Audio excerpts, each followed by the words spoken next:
ইমাম মাহদী এবং ঈসা আলাইহিস সালাতু ওয়াস সালাম যখন পৃথিবীতে ন্যায় পরায়ণের শাসন কায়েম করবেন, তখন একটা ডালিম খাবে একটা বংশ একটা গ্রাম, একটা গাভীর দুধ খাবে একটা বংশ একটা গ্রাম। তো আজকে যেই গাভী আছে ওই দিনও সেই গাভী থাকবে, আজকে যে ডালিমের গাছ আছে ওই দিনও ওই ডালিমের গাছই থাকবে। তাহলে আজকে ডালিমের গাছে এক গ্রাম এক বংশ কেন খেতে পারে না? আজকে একটা গাভীর দুধে এক গ্রাম এক বংশ কেন খেতে পারে না?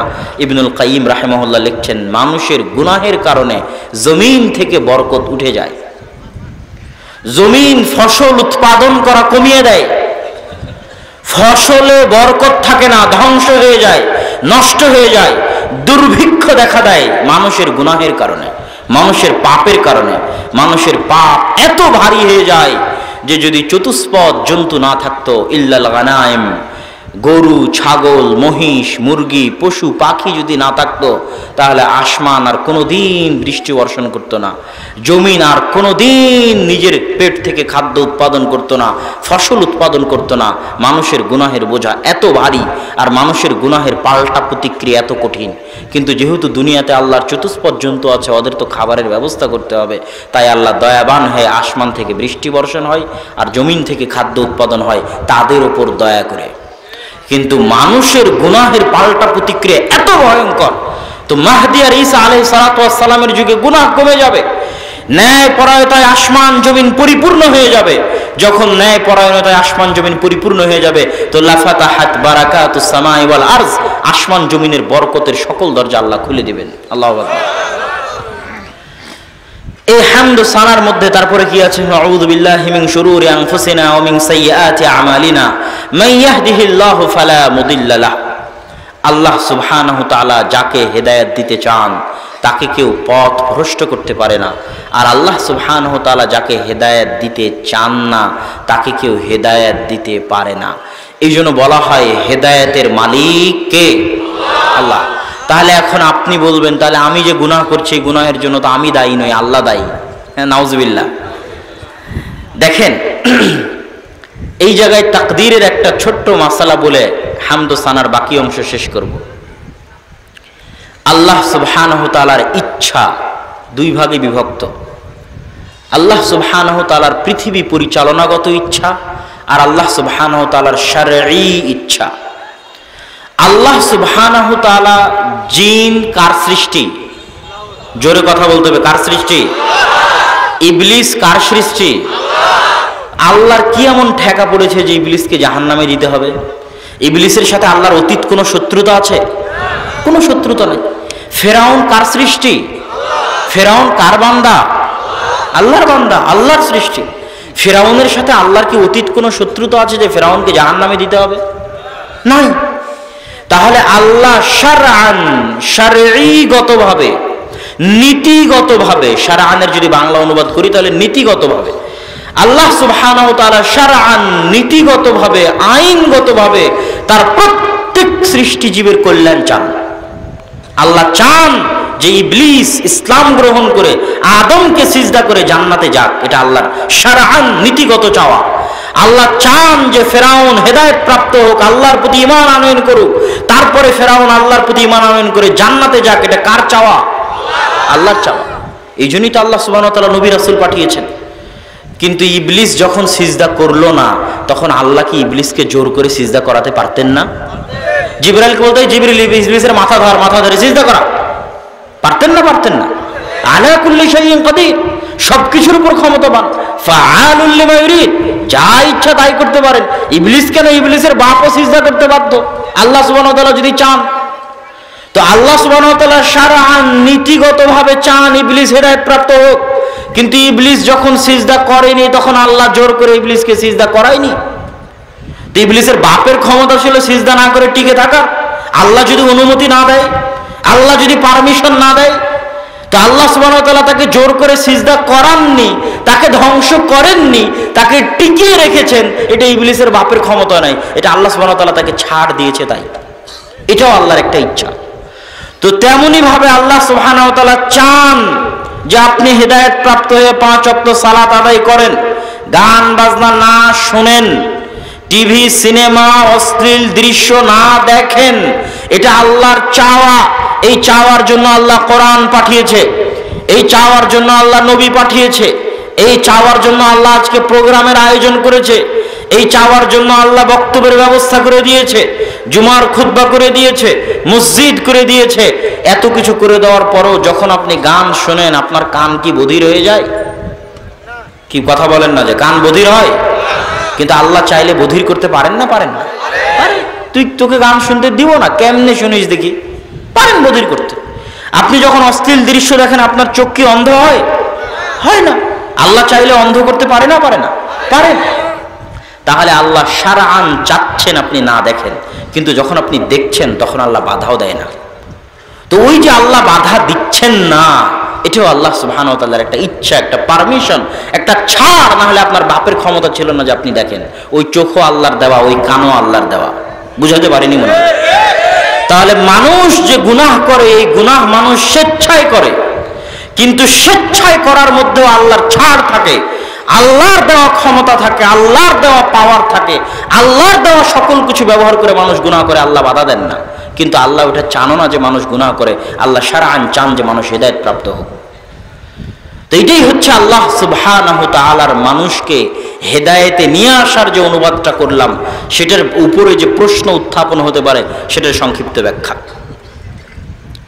ওয়া নাশহাদু আল্লা ইলাহা ইল্লাল্লাহ, আর আমরা সাক্ষ্য দিচ্ছি আল্লাহ ব্যতীত সত্যিকার কোনো মাবুদ নেই।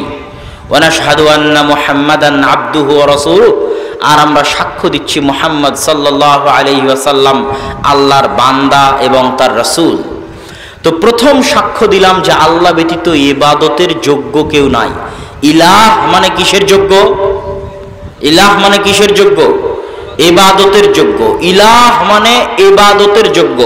লা ইলাহা ইল্লাল্লাহ, আল্লাহ ব্যতীত ইবাদতের যোগ্য, কারো কাছে হাত তুলে দোয়া করতে হবে, এই চাওয়ার যোগ্য, কারো সামনে সিজদা করতে হবে, এই সিজদা পাওয়ার যোগ্য, বিপদে পড়ে কাউকে ডাকতে হবে, এই ডাক পাওয়ার একমাত্র শুধুই শুধু অনলি অন কে হক রাখে? আপনি যদি আপনার সারা জীবনে একটা সিজদা দিতে চান, ওই একটা সিজদার পরিপূর্ণ হক কে রাখে? আল্লাহ সুবহানাহু ওয়া তাআলা। এটাই হচ্ছে উলুহিয়ত। উলুহিয়তে আল্লাহ সুবহানাহু ওয়া তাআলার একত্ববাদ। আমরা যারা ক্ষমতার নেশায় থাকি, তারা ক্ষমতার দখল করতে গিয়ে আল্লাহর উলুহিয়তে কম্প্রোমাইজ করেছে। আল্লাহর 100% একত্ববাদে ছাড় দিয়েছি। আর এটা আমাদেরকে পশ্চিমারা বুঝিয়েছে যে তোমাদের যে মূল্যবোধ আছে, ওই মূল্যবোধে ছাড় দিয়ে তোমরা ক্ষমতায় যাও, ক্ষমতায় গেলে ধীরে ধীরে সব ঠিক করে নিবে। এটা একটা হাতের মোয়ার মতো, একটা মরুভূমিতে দেখা ওই যে চিকচিক পানির মতো দেখায়, কাছে গেলে বালু, এরকম মরিচিকার মতো।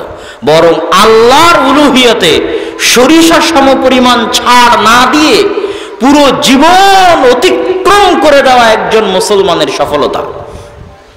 বুঝাতে পারি না? একজন মুসলমানের সফলতা হচ্ছে আল্লাহর উলুহিয়তে সরিষা সমপরিমাণ ছাড় না দিয়ে দুনিয়া থেকে চলে যাওয়া। তাতে ক্ষমতা আসুক আর যাক, তাতে আমার যায় আসে না। তাতে টাকা থাকুক আর টাকা যাক, তাতে আমার যায় আসে না। তাতে মানুষে ভালো বলুক আর মানুষে মন্দ বলুক, তাতে আমার যায় আসে না। কিন্তু আমি নো কম্প্রোমাইজ। আল্লাহর উলুহিয়তে কোনো কম্প্রোমাইজ হবে না। আল্লাহ সুবহানাহু ওয়া তাআলার একত্ববাদ, যে তিনি নাম হিসেবে একক, গুণ হিসেবে একক, কর্ম হিসেবে একক, ইবাদত পাওয়ার যোগ্য হিসেবে একক, রব হিসেবে একক, এগুলো সকল ক্ষেত্রে তিনি হচ্ছেন একক এবং অদ্বিতীয়। আল্লাহ সুবহানাহু ওয়া তাআলার এই একত্ব, এই অদ্বিতীয়ত্বে সরিষা সমপরিমাণ ছাড় না দিয়ে দুনিয়া থেকে বিদায় নেওয়া একজন মুসলমানের জীবনের সবচেয়ে বড় সফলতা। সফলতা আল্লাহর উলুহিয়াতে কম্প্রোমাইজ করে কোনো একটা বড় কিছু করে দেওয়ার নাম সফলতা নয়। ওয়া নাশহাদু আন্না মুহাম্মাদান আবদুহু ওয়া রাসূলুহু, আর সাক্ষ্য দিচ্ছি মুহাম্মদ আল্লাহর বান্দা। মুহাম্মদ সাল্লাল্লাহু আলাইহি সাল্লামের কত গুণ আছে, অসংখ্য অগণিত গুণ আছে। আল্লাহ খালি একটা গুণ চয়েস করলেন, সেটা হচ্ছে তার বান্দা। আল্লাহ সুবহানাহু ওয়া তাআলা যখন কোরআন মাজিদে বলেছে সুবহানাল্লাযী আসরা বিআবদিহি লাইলাম মিনাল মাসজিদিল হারামি ইলাল মাসজিদিল আকসা, যে ওই আল্লাহর পবিত্রতা বর্ণনা করছি যিনি তার বান্দাকে, আরো শত শত গুণ আছে, সব গুণ বাদ দিয়ে আল্লাহ তার রাসূলের জন্য একটা গুণ উল্লেখ করেছে। সেই গুণটা কি বলেন তো? আল্লাহর দাস, আল্লাহর গোলাম, আল্লাহর বান্দা। কি জন্য? এর চাইতে বড় মর্যাদা কর, এর চাইতে করো সম্মান কর, এর চাইতে উত্তম, এর চাইতে সুন্দর আর কোনো পরিচয় পৃথিবীর সর্বশ্রেষ্ঠ মানুষের জন্য হতে পারে না, যে সে কার বান্দা? আল্লাহর বান্দা। যে আল্লাহর বান্দা হওয়ায় যত পরিপূর্ণ, আল্লাহর দাসত্বে যত বেশি, আল্লাহর দাসত্বে যত কামালিয়াত, যত পরিপূর্ণতা আছে, ও তত সর্বশ্রেষ্ঠ, তত ক্ষমতাশালী, তত পাওয়ারফুল, তত আত্মমর্যাদা সম্পূর্ণ, আর তত তার আত্মমর্যাদা, তত তার ক্ষমতা, তত তার স্বাধীনতা। যে যত বেশি আল্লাহর বান্দা সে তত বেশি স্বাধীন, যে যত বেশি আল্লাহর বান্দা ও তত বেশি আত্মমর্যাদা সম্পন্ন, যে যত বেশি আল্লাহর বান্দা ও অত বেশি ক্ষমতাশালী, অত বেশি পাওয়ারফুল। তো মুহাম্মদ সাল্লাল্লাহু আলাইহি ওয়াসাল্লাম ছিলেন পৃথিবীতে সবচেয়ে বেশি কামালিয়াতের দিক থেকে, আল্লাহর বান্দেগী, আল্লাহর দাসত্বের কামালিয়াতের দিক থেকে সবচেয়ে বড় দাস, সবচেয়ে পরিপূর্ণ দাসত্ব যিনি করেছেন আল্লাহ সুবহানাহু ওয়া তাআলা, তিনি মুহাম্মদ সাল্লাল্লাহু আলাইহি ওয়াসাল্লাম। আর আল্লাহর এই পরিপূর্ণ দাসত্বের কারণে তিনি পৃথিবীর সবচেয়ে পাওয়ারফুল। এই জন্য আল্লাহ ব্যতীত পৃথিবীর কোনো ক্ষমতার তাকে পরোয়া করা লাগতো না। যে আল্লাহর একটু হলো কম বান্দা, ও দেখবেন একটু হলো ক্ষমতার পরোয়া করবে। আরে চেয়ারম্যান সাহেব যেন কি বলে, মেম্বার সাহেব যে কি বলে, গ্রামের মানুষ যে কি বলে, সমাজের মানুষ যে কি বলে, ও হচ্ছে ডারপোক, ভীতু, কাপুরুষ, পরাধীন, গোলাম, মানুষের গোলাম, ক্ষমতার গোলাম, নারীর গোলাম, টাকার গোলাম, সম্মানের গোলাম, ভীতু, কাপুরুষ, পরাধীন। আর যে 100-তে 100 আল্লাহর বান্দা, ওর কি পরোয়া করার প্রয়োজন আছে? কারো টাকার পরোয়া করার প্রয়োজন আছে? কারো ক্ষমতার পরোয়া করার প্রয়োজন আছে? নাই। ও হচ্ছে পারমাণবিক বমের চেয়ে শক্তিশালী এবং পাওয়ারফুল। যেমন ইব্রাহিম আলাইহিস সালাতু ওয়াস সালাম ছিলেন একাই উম্মাতুন ওয়াহিদা, একা একটা কওমের সমান, একা একটা উম্মতের সমান, একা একটা জাতির সমান। কিসের ভিত্তিতে? আল্লাহর দাসত্বে, আল্লাহর বন্দেগীতে, পরিপূর্ণতার ভিত্তিতে। তাহলে ওয়ানাশহাদু আন্না মুহাম্মাদান আবদুহু ওয়া রাসূলুহু, আর আমরা সাক্ষ্য দিচ্ছি মুহাম্মদ সাল্লাল্লাহু আলাইহি ওয়াসাল্লাম আল্লাহর বান্দা এবং তার রাসূল। এই ছিল আজকে আমাদের বক্তব্যে। আরো হাজারো বক্তব্যে যে হামদ এবং সানা পাঠ করা হয়, সেই হামদ এবং সানার অতি সংক্ষিপ্ত ব্যাখ্যা। এই হামদ এবং সানার উপরেই যদি বক্তব্য দেওয়া হয় তো 2 ঘন্টা পার হয়ে যাবে। অন্য অনেক বক্তব্যের চাইতে অনেক ভালো এবং সুন্দর, মানুষের জন্য শিক্ষণীয় হবে। কেন ওই কথাটুকু তো আল্লাহ রাসূল আরবিতে বলতেন, মানুষের শিখার জন্যই তো, নাকি না? না শিখার জন্য বলতেন? এমনি একটা জিকির পাঠ করে চলে গেলাম এরকম কিছু নাকি? এরকম কিছু নয়। তারা আরবেরা আরবি বুঝতো, তাদের শিখার জন্যই বলতেন। আলহামদুলিল্লাহি ওয়াহদা ওয়াসসালাতু ওয়াসসালামু আলা মান লা নাবিয়্যা বা'দা নাহমাদুহু ওয়া নাস্তাঈনুহু ওয়া নাস্তাগফিরুহু ওয়া নাউযু বিল্লাহি মিন শুরুরি আনফুসিনা ওয়া মিন সাইয়্যাতি আ'মালিনা মান ইয়াহদিহিল্লাহু ফালা মুদিল্লা লাহু ওয়া মান ইউদ্লিলহু ফালা হাদিয়া লাহু আশহাদু আন লা ইলাহা ইল্লাল্লাহু ওয়াহদাহু লা শারীকা লাহু ওয়া আশহাদু আন্না মুহাম্মাদান আবদুহু ওয়া রাসূলুহু। এটা হচ্ছে পৃথিবীর সর্বশ্রেষ্ঠ বক্তব্য, পৃথিবীর সর্বশ্রেষ্ঠ বক্তব্য। এই বক্তব্য শুনে কবিরাজে ইসলাম গ্রহণ করেছে, অন্য কোনো বক্তব্য দেওয়া লাগেনি। এই বক্তব্যটুকু শুনে ইসলাম গ্রহণ করেছে। আল্লাহু আকবার। তাহলে অবশ্যই এই বক্তব্যের মধ্যে এমন কিছু আছে যেটা মানুষের বুঝার, যেটা মানুষের জানার, যেটা মানুষের অর্জন করার।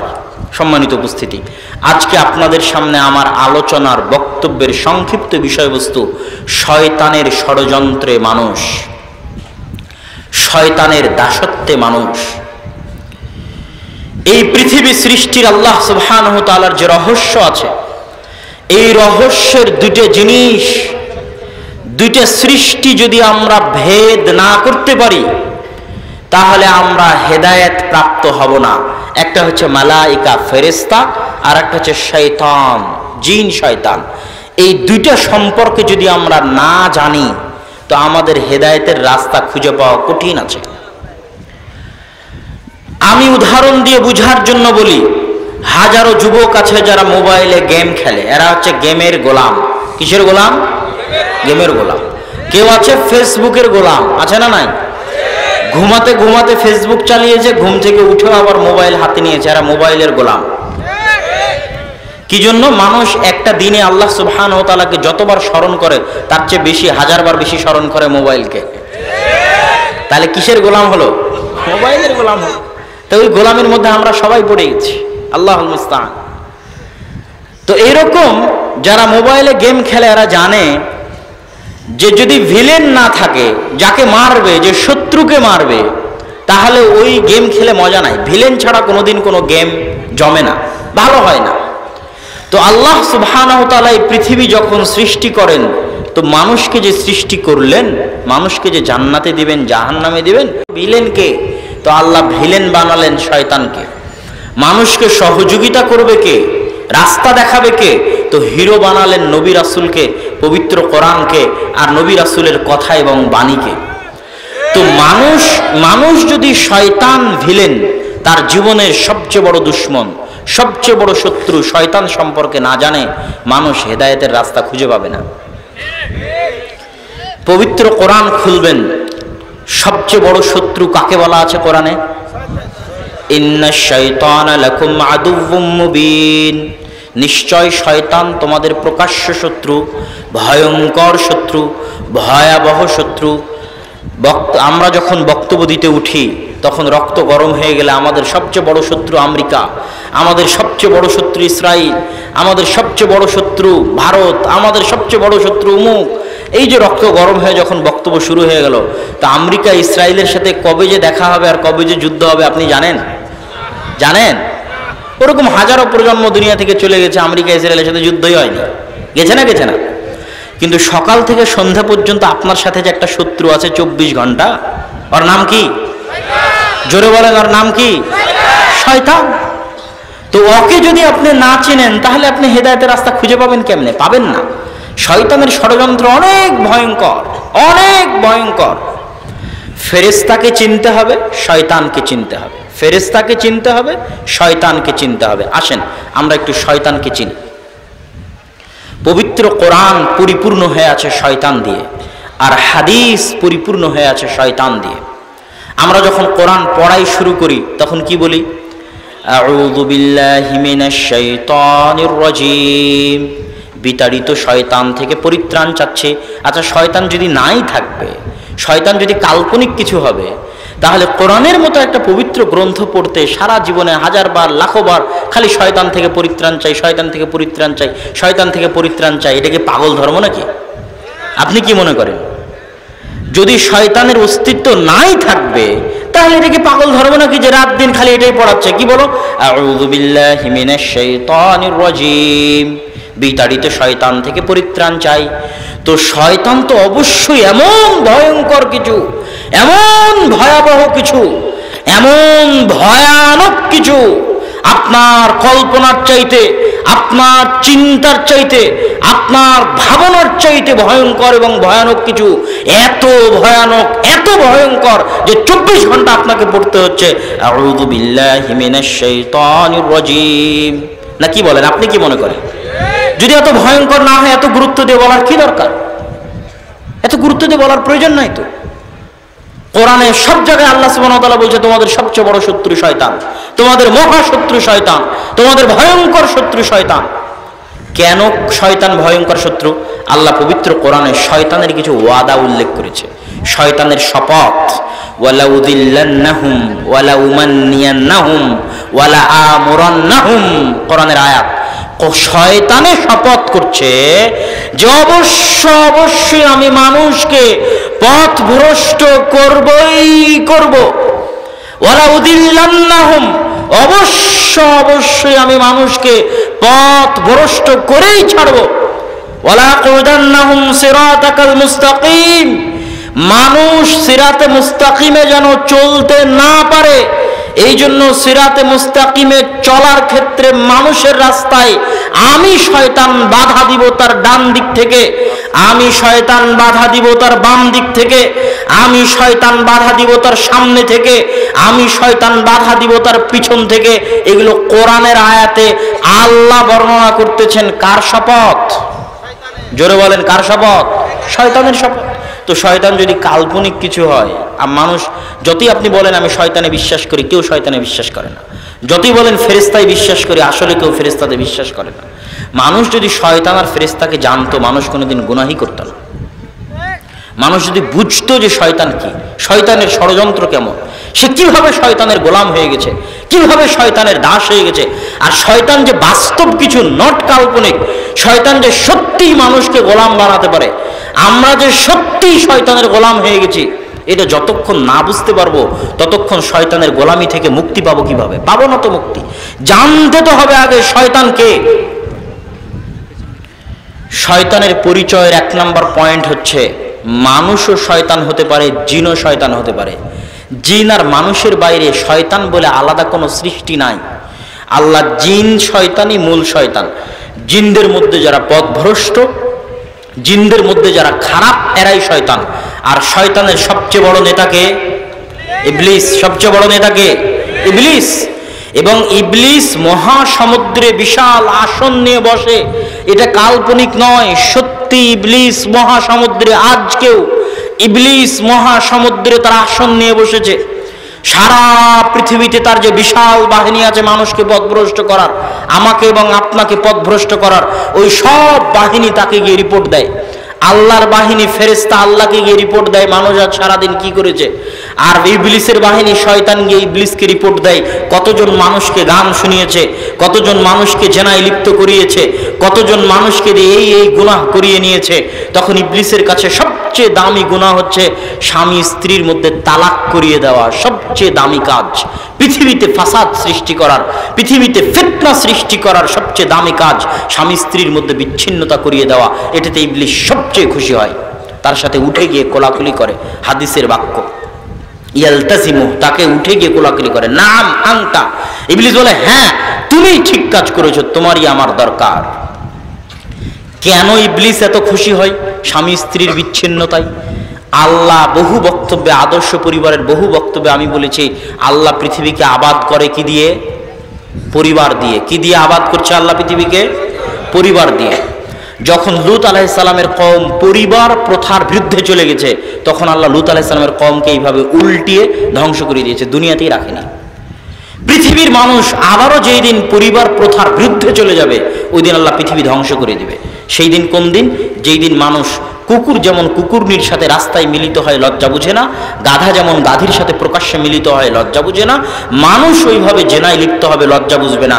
ওই দিন আল্লাহ পৃথিবী আর রাখবেন না, ধ্বংস করে দিবেন। তবে সেই দিন ইমাম মাহদি আর ঈসা আলাইহিস সালামের আগে নয়, তাদের মৃত্যুর পরে একটা শীতল বাতাসে দুনিয়া থেকে সব মুমিন মানুষ চলে যাবে। দুনিয়াতে শুধু কাফের, মুশরিক, ফাসিকরা থাকবে। ওই কাফের, মুশরিক, ফাসিকদের চরিত্র বৈশিষ্ট্য হবে এমন যে তারা পশু প্রাণীর মতো খোলা রাস্তায় জেনায় লিপ্ত হবে। তখন আর পরিবার প্রথা থাকবে না। আর পরিবার প্রথা না থাকা মানে আল্লাহ কিয়ামত কায়েম করে দিবে। তাহলে এখনো কিয়ামত হয়নি কি জন্য বলেন তো? পরিবার প্রথা আছে তাই। কি জন্য কিয়ামত হয়নি? জোরে বলেন, কি আছে তাই? পরিবার আছে তাই কিয়ামত হয়নি রে বাবা। পরিবার আছে এই জন্য কিয়ামত হয়নি। পরিবার যেই দিন থাকবে না ওই দিন কিয়ামত হয়ে যাবে। তাহলে পৃথিবী টিকে আছে পরিবার দিয়ে। তাহলে ইসলামেরও মূল ভিত্তি পরিবার। তো যখন স্বামী স্ত্রীর মধ্যে বিচ্ছেদ ঘটে যায়, তালাক বৃদ্ধি পেয়ে যায়, সমাজ তালাকে পরিপূর্ণ হয়ে যায়, পরকীয়ায় পরিপূর্ণ হয়ে যায়, অবৈধ সম্পর্কে পরিপূর্ণ হয়ে যায়, তখন সমাজ পচে গলে নষ্ট দুর্গন্ধে শেষ হয়ে যায়। পরিবারই যখন নাই, তখন আর ইসলাম থাকে কিভাবে? এই জন্য ইবলিস সবচেয়ে ভালোবাসে পরিবার ধ্বংস করতে। কি ধ্বংস করতে? ইবলিসের বাহিনী যারা পৃথিবীতে আছে, এরাও দেখবেন সব পরিবারের শত্রু। কিসের শত্রু?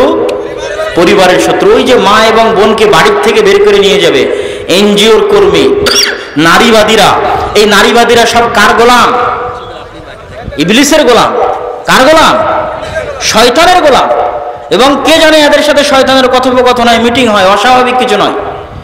শয়তানের সাথে তাদের কথোপকথন হতে পারে, শয়তানের সাথে তাদের মিটিং হতে পারে। এরা শয়তানের আদেশে ইবলিসের আদেশে পরিবার ধ্বংস করার জন্য এরা রাস্তায় নেমেছে, মাঠে নেমেছে। মেয়েদেরকে ঘর থেকে বাইরে বের করে নিয়ে গেলে পরিবার ধ্বংস হয়ে যাবে। এই জন্য ইবলিস সবচেয়ে পছন্দ করে পরিবার ধ্বংস করতে। এই জন্য আজকের পৃথিবীতে দেখবেন যত ইহুদি, যত খ্রিস্টান, যত প্রো জায়নিস্ট, যারা জায়নিজমে বিশ্বাস করে, ইহুদিবাদে বিশ্বাস করে, এবং আজকের আধুনিক যুগের নগ্ন সেকুলারিজম, ব্যক্তি স্বাধীনতায় যারা বিশ্বাস করে যে অমুক স্বাধীন ব্যক্তি, ও যদি চায় সমকামিতা করবে করুক, অমুক স্বাধীন নারী ও যদি চায় জেনায় লিপ্ত হবে হোক, অমুক স্বাধীন নারী ও যদি চায় বেপরদায় চলবে চলুক, তুমি বাধা দেওয়ার কে? এরকম জঘন্য নীতি, জঘন্য বাক্য যারা প্রচার করে, এরা কার গোলাম? শয়তানের গোলাম, ইবলিসের গোলাম। এদের সাথে ইবলিসের মিটিং হয়। কেননা ইবলিস তো সবচেয়ে খুশি হয় কি ধ্বংস করতে পারলে? পরিবার ধ্বংস করতে পারলে। এই জন্য পরিবার ধ্বংসের যত ষড়যন্ত্র আছে, মহিলাদেরকে ঘর থেকে বের করে নিয়ে যাওয়া, মহিলাদেরকে বেপরদায় লিপ্ত হওয়া, জেনা বেভিচার আম করে দেওয়া, সমকামিতাকে আম করে দেওয়া, প্রকাশ্য করে দেওয়া মানবাধিকারের নামে, এগুলো সব হচ্ছে পরিবার ধ্বংস করার মাধ্যম। আর এরা সব শয়তানের নির্দেশে, শয়তানের গোলাম হয়ে এগুলো করে। এদের কাছে শয়তানের পক্ষ থেকে ওহী হয়, মানে শয়তানে এদের কাছে পাঠায় যে এইভাবে লেখো, এইভাবে বলো। এইসব মিডিয়া এগুলো সব হচ্ছে শয়তানের গোলাম। এই জন্য আজকে যে, যদিও এটার বিষয়ে কালকে বিস্তারিত আলোচনা করব, তাও বলি, আজকে রাশিয়ার সাথে যে আমেরিকার যুদ্ধ হচ্ছে, তো রাশিয়ার একজন দার্শনিক আছে আলেকজান্ডার দুগিন, উনি ওনার বইয়ের মধ্যে এই জিনিসগুলো খুব স্পষ্ট করে তুলে ধরেছে যে কিভাবে আমেরিকা এবং ইসরায়েলের প্রো জায়নিজম, যারা জায়নিজমে বিশ্বাস করে, ইহুদিবাদে বিশ্বাস করে, তারা কিভাবে মানবাধিকারের নামে একটা দেশে সংখ্যালঘুদেরকে শক্তিশালী বানিয়ে দেয়, সংখ্যাগরিষ্ঠদেরকে অসহায় করে দেয়। বুঝতে পারেননি? সংখ্যালঘুদেরকে শক্তিশালী করে আর সংখ্যাগরিষ্ঠদেরকে অসহায় করে দেয়। অসহায়। আপনি আজকে যদি ভোটের ব্যবস্থা করেন, তো আজকের ভোটে আপনি দেখতে পাবেন যে মানুষ, সংখ্যাগরিষ্ঠ মানুষ ইসলামের পক্ষে, মুসলমানদের পক্ষে, ইসলামী আইন কানুনের পক্ষে, ইসলামী নিয়ম নীতির পক্ষে, কিন্তু কিছু অল্প সংখ্যক মানুষ যারা সংখ্যালঘু, তারা ওটার পক্ষে নয়। ওই সংখ্যালঘু মানুষের মানবাধিকারের নামে, ওই সংখ্যালঘু মানুষের অধিকারের নামে সংখ্যাগরিষ্ঠকে মাজলুম করে দেওয়া হয়েছে সারা পৃথিবীতে। এটাই হচ্ছে ইহুদিদের ভয়ঙ্কর অস্ত্র, যে তারা মানবাধিকারের নামে এই জিনিসটা করে। সমাজে কি চলতেছে, সমাজের কি নিয়ম নীতি, কি কৃষ্টি কালচার দেশের, এগুলো পড়া নয়। অমুক স্বাধীন, প্রত্যেকটা মানুষ ব্যক্তিগতভাবে স্বাধীন, ও যদি এখন উলঙ্গ হয়ে ঘুরে বেড়ায়, তোমাকে উলঙ্গ হয়ে ঘুরে বেড়াতে দিতে হবে, তাতে তোমার কষ্ট লাগলেও, এটাই নাকি স্বাধীনতা? বলে ইয়াজ বিল্লাহ, এটা হচ্ছে শয়তানের গোলামি। তো বিস্তারিত এটা কালকে বলবো ইনশাল্লাহ। তো এখান থেকে আমরা আবার ফিরি। শয়তান, শয়তানের দাসত্ব। শয়তান সবচেয়ে পছন্দ করে পরিবার ভেঙে দিতে। এবার শয়তান সম্পর্কে কয়েকটা হাদিস শোনেন। শয়তান সম্পর্কে কয়েকটা হাদিস একের পর এক বলি। রাসূল সাল্লাল্লাহু আলাইহি ওয়াসাল্লাম বলছেন, মা মিন মাউলুদিন ইল্লা ইয়ামাসসুহু শাইতান, এমন কোন আদম সন্তান জন্মগ্রহণ করে না যাকে শয়তানি স্পর্শ করে না। শয়তানের স্পর্শ কাল্পনিক নয়, শয়তানের স্পর্শ মাজাজান, কাল্পনিক রূপক অর্থে নয়, বরং হাকিকাতান শয়তানে হাত লাগায়। মা মিন মাউলুদিন ইল্লা ইয়ামাসসুহু শাইতান, এমন কোন আদম সন্তান জন্মগ্রহণ করে না যাকে জন্মের পরে শয়তানে হাত লাগায় না, মাসসা টাচ করে না, হাত্তা ইস্তাহিল্লা সারিখা, শয়তানের স্পর্শে ওই বাচ্চা কেঁদে ওঠে। ইল্লা মারিয়াম ওয়া ইবনু, তবে মারিয়াম এবং তার সন্তান ঈসার গায়ে শয়তান টাচ করেনি। রাসূল সাল্লাল্লাহু আলাইহি সাল্লামের হাদিস। রাসূল সাল্লাল্লাহু আলাইহি ওয়াসাল্লাম বলছেন, এগুলো প্রায় আবু হুরায়রা রাদিয়াল্লাহু তাআলা থেকে বর্ণিত বুখারী মুসলিমের হাদিস, যে এমন কোন আদম সন্তান নেই, প্রত্যেক আদম সন্তান লাহু কারিনান, তার দুটো বন্ধু আছে, কারিনুম মিনাল মালায়েকা ওয়া কারিনুম মিনাশ শাইতান, একটা ফেরেশতা বন্ধু, একটা শয়তান বন্ধু। অন্তরে যত খারাপ কথা জাগ্রত হয়, প্রত্যেকটা কথা শয়তান বন্ধুতে দেয়, আর যত ভালো কথা জাগ্রত হয়, প্রত্যেকটা কথা ফেরেশতা বন্ধুতে দেয়। তাহলে আমাদের প্রত্যেকের সাথে সব সময় কয়টা বন্ধু আছে? দুইটা বন্ধু আছে, একটা বন্ধু শয়তান, একটা বন্ধু ফেরেশতা। তাহলে আমি যে সকালবেলা ফজরের সময় ঘুমিয়ে থাকছি, আমাকে ভালো লাগছে এটা মনে করে, এটা ভয়ঙ্কর ধোঁকা। যুবক, তোমাকে বলছি, এটা ভয়ঙ্কর ধোঁকা। তুমি বলছো গান শুনতে ভালো লাগছে, এটা তোমাকে ভালো লাগে না, এটা ভয়ঙ্কর ধোঁকা। তুমি যদি মনে করো আমাকে গান শুনতে ভালো লাগছে, এটা ধোঁকা।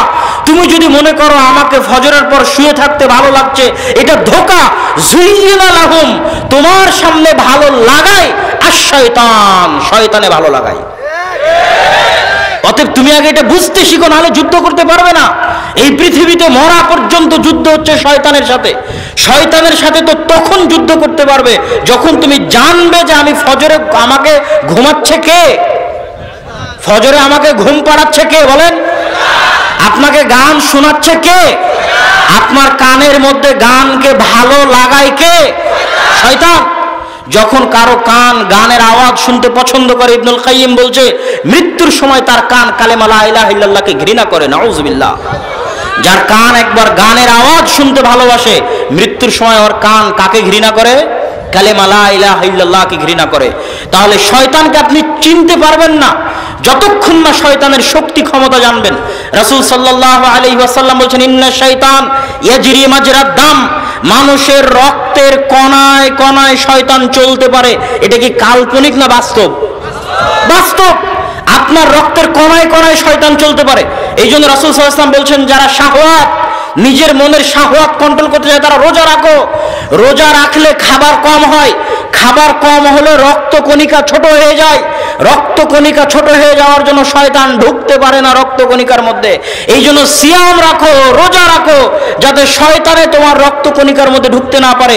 বেশি করে খাবা, পেট পূর্ণ করে খাবা, প্রত্যেকটা রক্তের কণায় কণায় বেশি করে শয়তান ঢুকবে, আর বেশি করে অলসতা কাজ করবে, বেশি করে গুনাহের কাজে লিপ্ত হবা। সিয়াম থাকো, না খেয়ে থাকো, রক্ত কণিকা বন্ধ হয়ে যাবে শয়তানের জন্য। এগুলো কাল্পনিক কথা না, এগুলো বাস্তব কথা। আপনাকে পথভ্রষ্ট করায়, আপনাকে নষ্ট করে, আপনাকে ধ্বংস করে, আমাকে এবং আপনাকে ধ্বংস করে আমাদের চিরন্তন শত্রু, আমাদের জানি মানি শত্রু, আমাদের জীবনের শত্রু, মরণের শত্রু ইবলিস এবং তার বাহিনী। এই জন্য রাসূল সাল্লাল্লাহু আলাইহি ওয়াসাল্লাম বলেছেন ইযা দাখালা আহাদুকুম ফি বাইতিহি ওয়া লাম ইয়াযকুর ইসমাল্লাহ, যখন তোমাদের কেউ কোনো বাড়িতে প্রবেশ করে এবং আল্লাহ সুবহানাহু ওয়া তাআলার নাম না নেয়। আল্লাহ সুবহানাহু ওয়া তাআলার নাম হচ্ছে আসসালাম। সালাম মানে শান্তি। আল্লাহ সুবহানাহু ওয়া তাআলার নাম হচ্ছে আসসালাম, সালাম মানে শান্তি। যখন তোমাদের কেউ বাড়িতে প্রবেশ করে এবং আল্লাহর নাম না নেয়, তখন শয়তানে বলে এই বাড়ি মাবিতুকুম, তোমাদের থাকার জায়গা, আশাউকুম, এই বাড়ি তোমাদের খাওয়ার জায়গা।